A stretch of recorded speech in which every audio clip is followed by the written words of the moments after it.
हाय, hello, नमस्ते. मी गायत्री. माझ्या या चॅनलमध्ये मी तुमचं सगळ्यांचं मनापासून स्वागत करते. आज काही डेली व्लॉग वगैरे नाही आहे. मला 2-3 दिवसापासून माझे केस एवढे गळत आहे, माहीत नाही का बरं. पण खूप म्हणजे खूपच गळत आहे आणि खूप पातळ झाल्यासारखे वाटत होते. तर म्हटलं आता काय करू? तर मग मी हर्बल शॅम्पू आणि ऑइल बनवण्यासाठी मी सामान आणलेलंच होतं.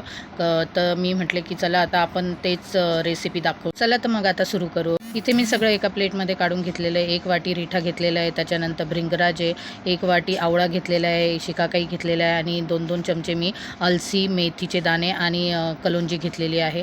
आणि त्याच्यानंतर इथे जे पावडर मी वापरणार आहे ते कडुलिंब पावडर आहे, नंतर जास्वंद पावडर आहे. मला अख्खे जास्वंद मिळाले नाही, तर जास्वंद पावडर आहे आणि रोजमेरी पावडर घेतलेली आहे. हे सगळं मी सामान वापरून शॅम्पू बनवणार आहे. तर आता मी एका भांड्यामध्ये पाणी घेते. मी 1 लिटरच्या हिशोबाने पाणी घेतलेलं आहे, म्हणजे 1 लिटर शॅम्पू होईल.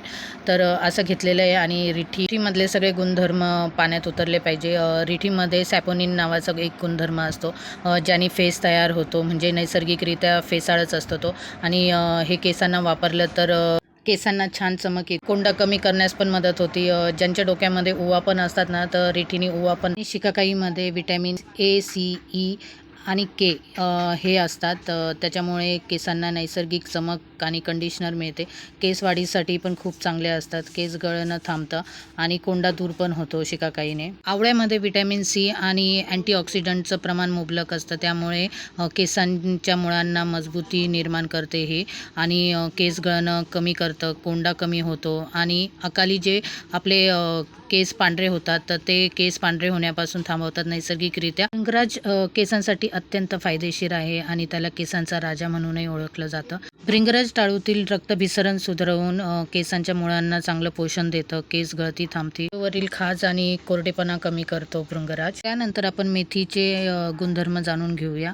मेथीमध्ये अँटीफंगल आणि इन्फ्लेमेटरी हे गुणधर्म असतात, जे टाळूला खाज आणि कोरडेपणापासून दूर करतात आणि केसांमध्ये नैसर्गिकरित्या चमक आणते. अलसी पण केसांसाठी खूप फायदेशीर असते. ती नैसर्गिकरित्या त्याच्यामध्ये जेलचं प्रमाण असतं, म्हणजे ते केसांना शाईन करतं, तजेलदार ठेवतं. केस गळतीसाठी पण अलसी खूप उपयोगी आहे. कलोंजी केसांसाठी अत्यंत गुणकारी आहे. त्याच्या नियमित वापराने केस गळती थांबते, कोंडा कमी होतो आणि केस पण दाट होतात. कडुलिंब पावडरमध्ये अँटीफंगल आणि अँटीबॅक्टेरियल हे गुणधर्म असतात, त्याच्यामुळे जे टाळूवरचं जे संसर्ग आहे, पुरळ आहे किंवा जे काही इन्फेक्शन आहे ते नाहीसं करतं कडुलिंब. जास्वंद पावडरमध्ये अमिनो ॲसिड, व्हिटॅमिन सी आणि अँटीऑक्सिडंट हे जास्त प्रमाणात असते. ते केसांसाठी वरदान मानलं जातं जास्वंद पावडर, कारण त्याच्यामध्ये भरपूर प्रमाणात गुणधर्म असतात, त्याच्यामुळे केस गळती वगैरे थांबती आणि केस मजबूत होतात. रोजमेरीमध्ये अँटी इन्फ्लामेटरी आणि अँटीऑक्सिडंटचे गुणधर्म असते, ज्यांचे केस कमकुवत झालेले असतात त्यांना मुळापासून मजबूत करण्याचं काम रोजमेरी करते. आता सगळ्या वनस्पतींचे फायदे तर मी तुम्हाला सगळे सांगून दिलेले आहेत, की काय उपयोग आहे त्याचा केसांसाठी आणि किती अत्यंत उपयोग आहे. हे सगळे मी 1 लिटर पाण्यामध्ये सगळं टाकून घेतलं आहे, व्यवस्थित हलवून घेतलं आहे आणि आता हे मी रात्रभर भिजत ठेवणार आहे, जेणेकरून त्याचे जेवढेही गुणधर्म आहे ते पाण्यामध्ये मिक्स होऊन जातील. आणि त्यानंतर मी सकाळी उठून जेव्हा ते चेक केलं, तर पूर्ण पाण्याचा कलर चेंज झालेला होता. पूर्ण जे वनस्पती जेवढे टाकलेले होते त्याचा सगळा रसकस त्या पाण्यामध्ये उतरला होता. आता मी एका मोठ्या पातेल्यामध्ये हे सगळं मी काढून घेणार आहे आणि त्याच्यामध्ये गरम करून घेणार आहे. आता हे पाणी थोडं कमी पडतं आहे, मी वरतून थोडंसं हे भांडे वगैरे धुवून त्याच्यात 1-2 ग्लास पाणी फक्त ॲड करणार आहे आणि नंतर ते उकळी यायला ठेवून देणार आहे. जास्त पण उकळवणार नाही आहे, कारण जास्त उकळल्यानंतर त्याचे गुणधर्म पण निघून जातात, त्याच्यामुळे मी फक्त 1 उकळी देईल. तुम्ही बघू शकता रिठीने आपला गुणधर्म सोडला आहे, म्हणजे तो फेस जो आहे नैसर्गिकरित्या तो फेस यायला तयार झालेला आहे आणि ते जसं हलवेल तसं तो फेस वाढत जातो आहे आणि म्हणजे सुगंध पण असं पूर्ण आयुर्वेदिक औषधांसारखा असा त्या वनस्पतींचा वास येत होता. आणि मी इथे गॅस जोरात करून 1 उकळीसाठी मी ठेवून दिला आहे आणि मध्ये मध्ये अशी हलवत होते. अचानक पाऊस पण सुरू झाला, त्याच्यामुळे मला गॅस कमी करून थोडंसं तिकडे जरा कारखान्यात जावं लागलं, कारण तिकडे पाणी गळत होतं. शॉर्ट व्हिडिओमध्ये मी तुम्हाला तसं दाखवलेलंच आहे. आणि इथे मग मी आता 2-2 चमचे मी ह्या पावडर टाकून घेते. रात्री मी भिजत टाकताना ह्या पावडर नव्हत्या टाकलेल्या, तर 2 चमचा मी कडुलिंब पावडर टाकते. त्याच्यानंतर मी 2 चमचे रोजमेरी पावडर घेतली आहे आणि 2 चमचे जास्वंद पावडर पण टाकून घेत आहे त्याच्यामध्येच.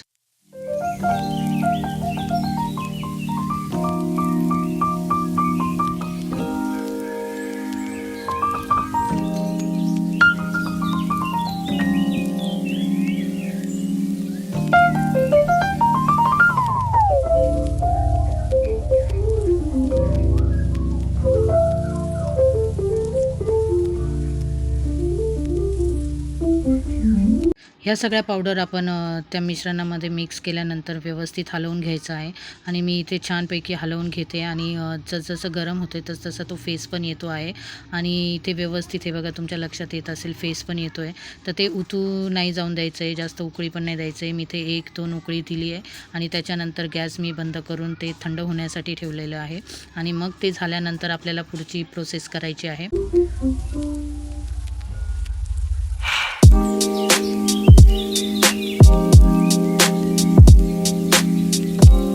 त्यानंतर सगळं मिश्रण थंड झाल्यानंतर मी इथे एक भांडं घेतलं आणि त्याच्यात एक गाळण ठेवलेलं आहे आणि त्याच्यात हळूहळू थोडं सगळं मिश्रण टाकून घेते आणि ते व्यवस्थित गाळून घेते. कारण त्याच्यामध्ये जे जाड किंवा ते पावडर वगैरे आहेत तर ते आपल्या शॅम्पूमध्ये नको यायला. म्हणून मग मी सगळं व्यवस्थित गाळून घेते चांगल्या पद्धतीने आणि ते सगळं व्यवस्थित गाळून घेतल्यानंतर मी परत एक मोठं पातेलं घेतलं आणि त्याच्यामध्ये जे गाळलेलं शॅम्पू होता तो पूर्ण गाळलेला शॅम्पू टाकून घेतला. आता त्याच्यामध्ये आपल्याला काही गोष्टी ॲड करायच्या आहे सुगंधासाठी वगैरे, तर आपण ते ॲड करून घेऊ. मी इथे व्यवस्थित सगळं फेटून घेते आहे, पळीने व्यवस्थित सगळं हलवून घेते आणि त्यात आता आपल्याला काही ऑइल्स ॲड करायचे आहे किंवा फ्रेग्रन्स ॲड करायचं आहे. मी शॅम्पू बेस पण आणलेला आहे, तर तो शॅम्पू बेस पण मला त्याच्यामध्ये ॲड करायचा आहे.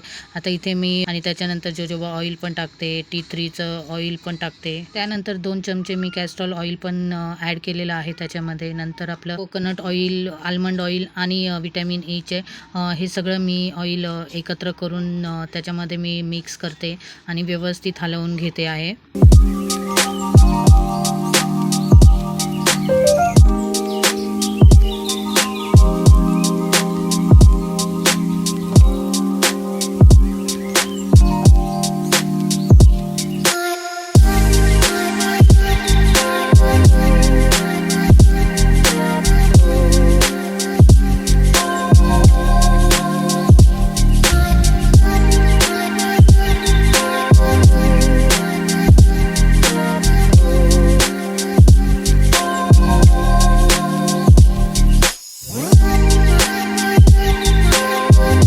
त्यानंतर मी मिश्रणामध्ये शॅम्पू बेस ॲड करते. 6-7 पळ्या मी त्याच्यात ॲड केलेल्या आहे आणि नंतर फ्रेग्रन्स टी ट्रीचंच फ्रेग्रन्स मी ॲड केलेलं आहे आणि हे सगळं व्यवस्थित अशा पद्धतीने मी सगळं मिश्रण मिक्स करून घेतलं आणि व्यवस्थित हलवून घेते आहे. आणि हलवताना तुमच्या लक्षात येईल शॅम्पू बेस ॲड केल्यानंतर खूपच फेस होत होता, पूर्ण वरपर्यंत फेस येत होता. अशा पद्धतीने मी सगळं मिक्स करून घेतलं. माझ्याकडे ते ब्लेंडर आहे, पण ते ब्लेंडर आता मी कुठे ठेवले मला लक्षात येत नाही आहे, म्हणून मग मी फक्त पळीनेच हलवून घेत होते आणि व्यवस्थित ते सगळं मिश्रण मिक्स करून घेतलं. मिश्रण ब्लेंडरनी व्यवस्थित मिक्स केलं तर ते थोडंसं असं घट्टसर होतं, शॅम्पू बेसमध्ये येतं आणि मग आपला शॅम्पू रेडी होऊन जातो. तर तुम्ही पण घरी नक्की करू. या शॅम्पूने काही नुकसान होत नाही किंवा काहीच नाही. आयुर्वेदिक आहे, सगळं वनस्पतींपासून बनलेलं आहे, त्याच्यामुळे खूप फायदेशीर पण आहे. तुम्ही नक्की करून बघा. असंच मी ऑइल पण बनवणार आहे, तर ते पण रेसिपी मी तुम्हाला दाखवूनच देईल. व्हिडिओ तुम्हाला आवडली असेल तर लाईक, शेअर, कमेंट्स, सबस्क्राईब नक्की करा आणि असाच मला सपोर्ट करत राहा. तुमच्या सपोर्टमुळेच मला प्रोत्साहन मिळते. वेगवेगळ्या व्हिडिओ बनवायला मला मदत होते. भेटू नेक्स्ट व्हिडिओमध्ये. बाय.